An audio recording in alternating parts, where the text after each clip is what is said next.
रघु का काम था रेलवे स्टेशन के बाहर चना चाट बेचने का। अक्सर वो देर रात तक वहीं बैठा रहता था और आने जाने वाले लोगों को गाते हुए चना चाट बेचता था और उसका गाना सुनकर लोग भी रुक जाते थे। अरे ले लियो मस्त मसाला वाली चना चाट, जिम जाने वालों के लिए बढ़िया नाश्ता। ले लो रे ले लो, हल्की फुल्की भूख मिटाओ, अरे हमरा मसालेदार चना चाट खाओ।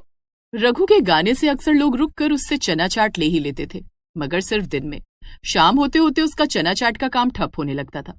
एक दिन जब वो शाम को बैठा चना चाट बेच रहा था, तभी वहां उसकी पत्नी मीना आ जाती है। अरे ओ, भला तुमने गाना क्यों बंद कर दिया? गाओगे नहीं तो लोग हमारी चना चाट कैसे खाएंगे? इतनी मेहनत से मैंने बनाई है, ऐसे तो फिर से सब बेकार हो जाएगा और फिर फेंकना पड़ेगा। अरे भाग्यवान, कितना भी गा लूं, अभी तो वैसे भी कोई नहीं आ रहा। शाम के बाद कहाँ कोई आता है। मैं तो कहता हूँ चलो घर चलते हैं। हाँ, ताकि तुम घर जाकर पैर पसार कर आराम करो। कोई घर नहीं जाना है, मैंने कह दिया तो कह दिया। अच्छा, तो घर नहीं जाएंगे तो फिर और क्या करेंगे? यहाँ बैठने से तो कुछ भी नहीं होने वाला। ठीक है, फिर एक काम करो, आज से सुबह से शाम तक यहाँ चना चाट बेचा करो और फिर शाम के बाद ट्रेन में चले जाया करो। ट्रेन में कमाई जरूर होगी। ओहो, उसमें तो बड़ी मेहनत है। ट्रेन में घूम घूम कर चाट बेचनी पड़ेगी। अरे तो क्या अपने परिवार के लिए इतनी मेहनत भी नहीं कर सकते? चलो भागो यहाँ से, जो पहले गाड़ी दिखे उसमें चढ़ जाना और ये सारी चना चाट बेच कर ही घर वापस लौटना, समझे? बेचारे रघु को मीना की वजह से उठना ही पड़ता है। अपनी चना चाट की टोकरी लेकर वो ट्रेन में चढ़ जाता है, लेकिन पीछे खड़ी मीना चिंता में सोचती है, आज ये पहली बार ट्रेन में अकेले जा रहे हैं। एक काम करती हूँ, साथ देने के लिए मैं भी ट्रेन में चढ़ जाती हूँ। शायद मैंने ज्यादा ही गुस्सा कर दिया था। मीना भी रघु के पीछे ट्रेन में चढ़ जाती है और उसे ढूंढने लगती है। अरे कहाँ चले गए ये, दिख क्यों नहीं रहे? लेकिन चलते चलते जैसे ही मीना दूसरी बोगी तक पहुंचती है, उसके होश उड़ जाते हैं। रघु एक चाय बेचने वाली औरत से हंस हंस कर बातें कर रहा था। ओहो, आप तो बड़े मजाकिया और हैंडसम भी। मैंने इतना हैंडसम चना चाट बेचने वाला आदमी आज तक नहीं देखा। और आप तो बड़ी अच्छी बातें करती हो, एकदम मीठी मीठी। अब वो तो है, मेरी बातें भी एकदम मेरी मीठी चाय जैसी हैं। वैसे चाय से याद आया, आप पियेंगे क्या? ये सब नजारा देखकर तो मीना के होश उड़ चुके थे। वो गुस्से में रघु के पास जाती है। तो मेरे पीठ पीछे तुम ये सब करते हो? लाओ मेरी चना चाट की टोकरी, आज से हमारा कोई रिश्ता नहीं। मैं अपनी बनाई ये चना चाट खुद ही बेच लूंगी। मीना झटके में रघु से अपनी टोकरी छीन लेती है और वहां से जाने लगती है और रघु को बहुत शर्मिंदगी महसूस होती है, मगर शर्म से ज्यादा उसे मीना पर गुस्सा आ रहा था, क्योंकि मीना ने सबके सामने उसे थप्पड़ जो मार दिया था। रघु गुस्से में मीना के पीछे जाता है और उसे रोकता है। तुमने अच्छा नहीं किया मीना, तुम्हें सबके सामने मुझे थप्पड़ नहीं मारना चाहिए था, मेरी बहुत बेइज्जती हुई। अरे जाओ जाओ, बड़े आई बेइज्जती वाले। बेइज्जती उनकी होती है जिनकी कोई इज्जत हो। ये सुनकर तो रघु को और गुस्सा आ जाता है और गुस्से में वो मीना को ट्रेन से बाहर धक्का दे देता है। देखते ही देखते मीना आंखों के सामने से गायब हो जाती है और जब रघु को अपनी गलती का एहसास होता है, तब तक बहुत देर हो चुकी थी। ये क्या कर दिया मैंने?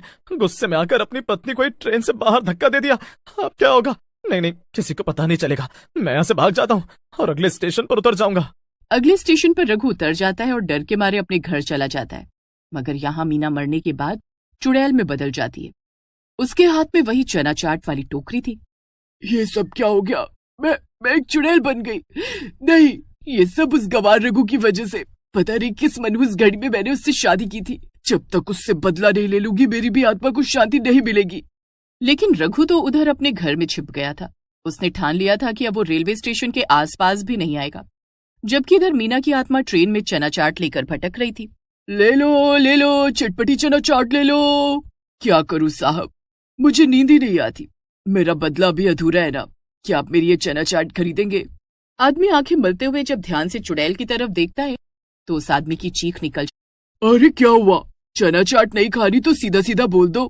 कई दिनों तक ऐसा ही चलता है। उस ट्रेन में लोग चढ़ना ही कम कर देते हैं और एक शाम, मीठी मीठी दूध वाली चाय ले लो, मैंने खुद बनाई है, बिल्कुल भी पानी जैसी नहीं। ले लो चाय चाय चाय चाय चाय। वहीं दूसरी तरफ से चना चाट बेचने वाली चुड़ैल आ रही थी। चाय बेचने वाली सुषमा को देखकर वो रुक जाती है और आग बबूला हो जाती है। तू तो वही है जो मेरे पति से मीठी मीठी बातें कर रही थी, अभी बताती हूँ तुझे। अरे कौन हो तुम? मेरे पीछे क्यों पड़ी हो? अच्छा बेटा, उस रात मेरा चना चाट बेचने वाला भोला पति तुझसे ही बातें कर रहा था और फिर उसने मुझे ट्रेन से धक्का दे दिया और मैं बनकर ये चुड़ैल में बदल गई।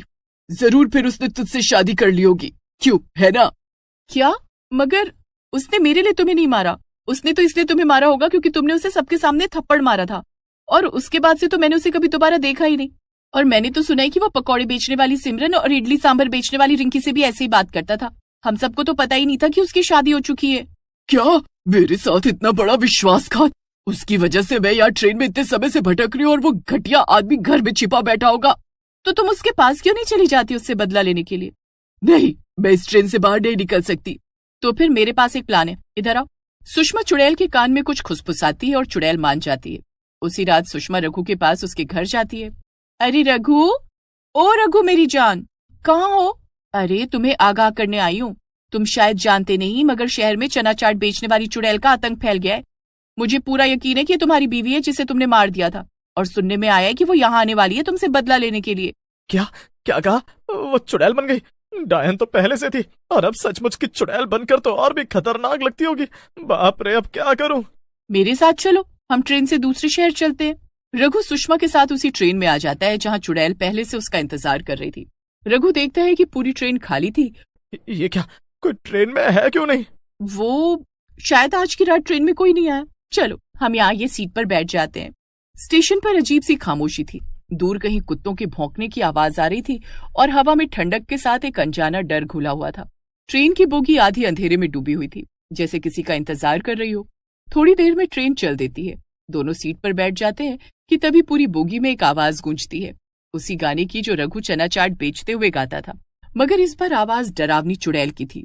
अरे ले लियो मस्त मसाला वाली चना चाट, जिम जाने वालों के लिए बढ़िया नाश्ता, ले लो, हल्की फुल्की भूख मिटाओ। अरे हमरा मसालेदार चना चाट खाओ। आवाज के साथ ही पूरी बोगी में मसाले और नींबू की खुशबू फैल जाती है, लेकिन उस खुशबू में अब सड़ांध मिली हुई थी। ये आवाज सुनकर रघु के रोंगटे खड़े हो जाते हैं। उसके सामने चुड़ैल आ जाती है जिसके हाथ में चना चाट की टोकरी थी।